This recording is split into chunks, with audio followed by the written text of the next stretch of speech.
when a man begins to fast beyond meeting a time allocation, there's something he's generating.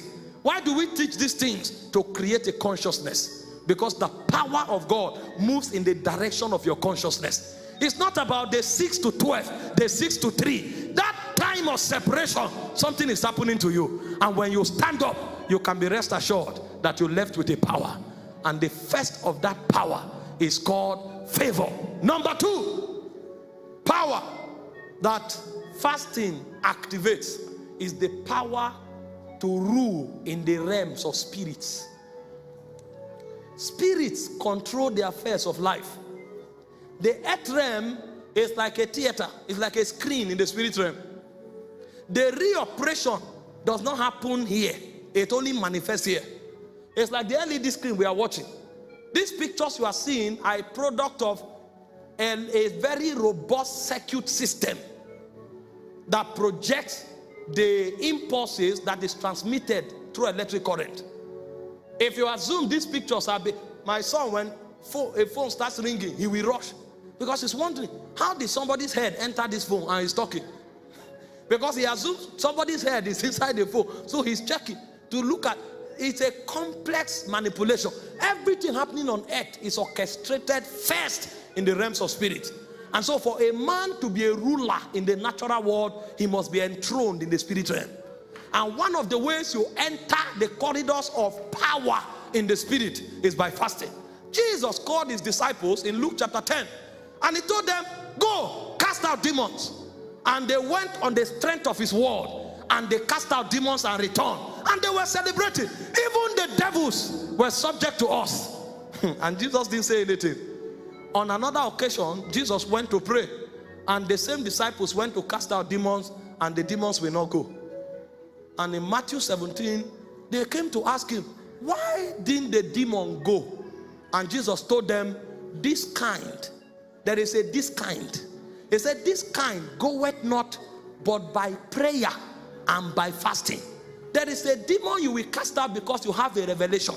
There's another demon that will want to find out if there is a consecration backing this your revelation. Because if there's no consecration backing this revelation, you are a talker.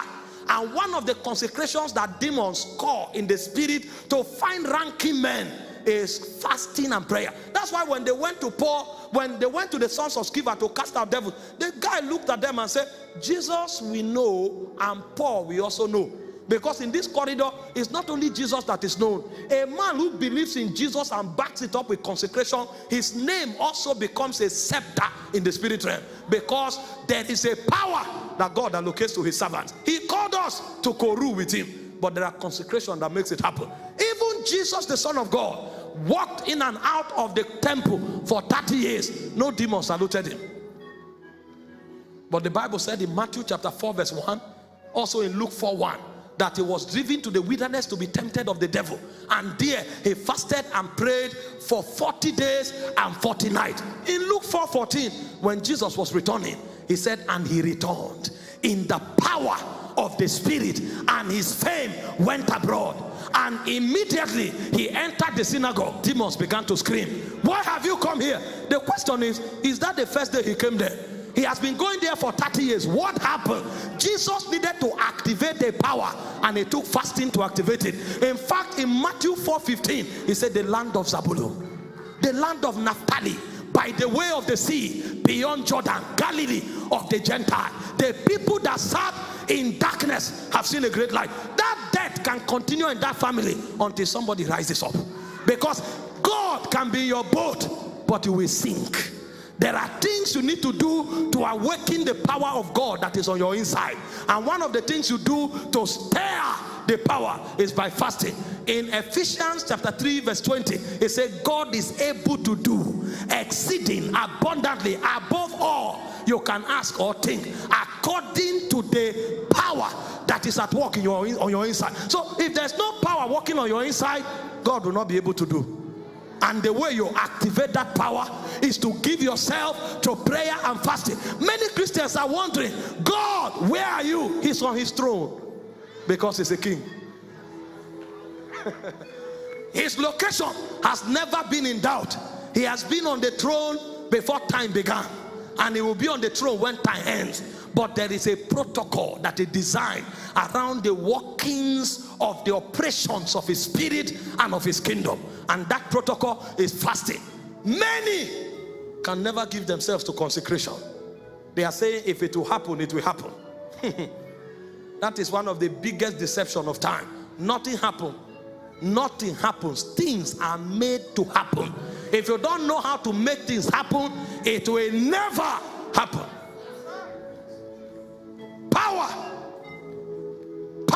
Power to rule among spirits. Power to rule among demons. Many don't know what happens in their spirit. They just leave their spirits porous and throw anything and everything there. The physical reflects the spiritual. Have you not seen young people with a lot of flesh, yet they are obese because they can't exercise their bodies? You find a guy so large, he can't carry a bucket of water. So much flesh, but no power. Put that guy in a gym. Let him lift irons for 3 months. That flesh will be coupled. It will be recoupled. And that guy who was weak will suddenly come out and become a giant, a macho man. It's not about the flesh, it's about the exercise. So the power can be in your spirit, but it will be dormant. Every time we begin to fast, we excavate power. And suddenly you will discover that what you are looking for is not outside you, it's inside you. He said, with joy shall ye draw out waters from the wells of salvation. There is a power on your inside, but it will take fasting to fetch it. That's why demons mess up with people. If you become volatile through fasting, even the demons will advise themselves that this is not a place to be. Because fly only perch on cold food. When you become hot, there's an intelligence in the fly realm to know that if you perch here, you are in trouble. There are men that demons tell themselves, don't go there. If you even fly over that house, there will be problem. You will not walk for 1 month because they are too volatile. They are volatile. They are volatile. Paul said, in fasting often I pray in tongues more than ye all. So they know him in the demonic realm. If you get him angry, there will be challenge. He knew how to walk power. Every Christian should rule among demons. It's our first, in fact, it's one of the signs that prove that we are Christians. It said, this sign shall follow them that believe. In my name they shall cast out devils. And so when Christians begin to struggle with demons, it means they've not touched power. They've not touched what it takes to survive and to succeed in time. And may God not make a demon know that you are susceptible to him. Demons are wicked creatures. You must rule over demons. You must dominate demons, and you must subject them to do the will of God. But it will take a lot of fasting for the revelation to come alive, for the power to be stirred.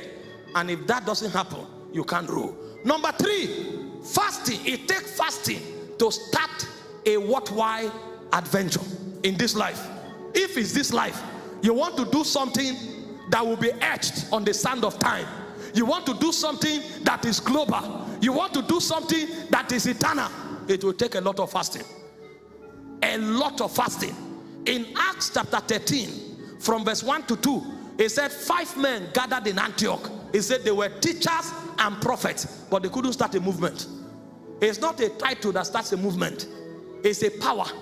It takes a lot of power. He said they were there for 2 years. Nothing happened until suddenly, he said they fasted and ministered to the Lord. And the Holy Ghost said, separate unto me Paul and Barnabas for the work I have for them. That company will remain in your spirit. It will never manifest. That book will remain in your spirit. It will never be written. Any global and transgenerational venture you see in this life, there is a dialogue in the spirit that makes it happen. It has been there, it will be there, and it will never change. The Bible spoke about Moses. He had a burden to deliver Israel, but he couldn't. In fact, he thought it was about a strategy. He began with a strategy of killing the Egyptians. When the vengeance of Pharaoh rose up, nobody told him. He ran away for his life. He ran into the wilderness without anybody advising him. But a point came. The Bible said, and Moses went to Horeb, the mountains of God. And at the backside of that mountain, he saw a spirit. And the spirit told him to go tell my Pharaoh, let my people go. Even though he met God, he knew that there's something he needed to do on earth in order to release that power. And the Bible said Moses in Exodus 24 verse 18 fasted for 40 days and 40 nights. 40 days and 40 nights. When Moses began to engage the altar of fasting, he literally became a god. Until date, Moses cannot be forgotten. Do you know that when Paul was talking about the laws of God, he called it the laws of Moses? Moses had been immortalized. You can never forget him. When Jesus was about to go to do his own assignment, he took the appearance of Moses and Elijah to tell him what he must do in Israel. How can a man become so much of an immortal?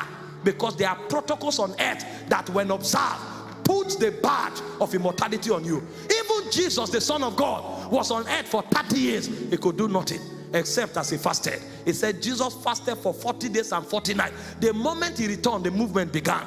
There is a fast, you will fast, and a vision will appear to you. There is a fast, you will fast, and the power to start that business will be released upon you. Men are not aware that there is a protocol in their spirit. How many die with potentials? It was Miles Moreau that told the story where he went to the grave and God told him, this is the wealthiest part of the earth realm. The wealthiest part, he says, is not a good mine. It's where dreams are buried, books are buried, companies are buried, power for emancipation buried, because men can't pay prices. How can you leave this world and return to heaven with a vision in your spirit? How can you leave this world and return to heaven with a company that you feed 10 million people? Because you could not go on the altar of fasting for 21 days. You could not go on the altar of fasting for 40 days. You could not go on the altar of fasting for 1 year. There was a time I discovered my life was in a cycle. And in 2012, the Holy Ghost advised me. He said, if you want to fulfill this destiny, better leave food alone. The greatest of us fell either by food or by our attraction to the opposite sex. You don't leave it, you become nothing. And from 2012 to 2017, I fasted every day from morning till night. 5 years. Before the fasting was over, I exploded. See, there is something on your inside that the world can't contain. He said he has put eternity in our hearts, but that eternity must erupt in order to swallow the world. And today, you have to refuse not to move around the world. You are on high demand. People say, even if it's 1 day, come. I'm leaving for Ghana on Tuesday. On Friday, I'm leaving for Manchester. I return from Manchester to Zambia. I return to Anambra State. I return to Lagos. As I'm leaving on Tuesday, I won't return until April 10th. And if I leave on April 14th, I won't return until April 24th. And that cycle can continue. What am I saying? I'm not preaching anything that have not been preached, but there's a power that men can't resist. When they hear you, they can't stop. They cannot, but they want to touch you. There's a power. There's a power. It's not about doing things new. It's not about doing a new thing. It's about coming fresh and coming with power. There's a power called anakazo. It compels men. 1,000 men can preach, but when you talk, your voice is like a sting. They can hear you. Even when they go to sleep, they can't sleep. In their dream, the voice is echoing. And God will deliberately put honor on your voice. And when you are talking, a man will sleep and encounter God. What is happening is a power. You can start a pure water business, but start it with power. And see what happens. It's not, see, when a spirit wants to manifest his excellency, he will get you to do something common. Something common. And a man selling pure water can be a millionaire.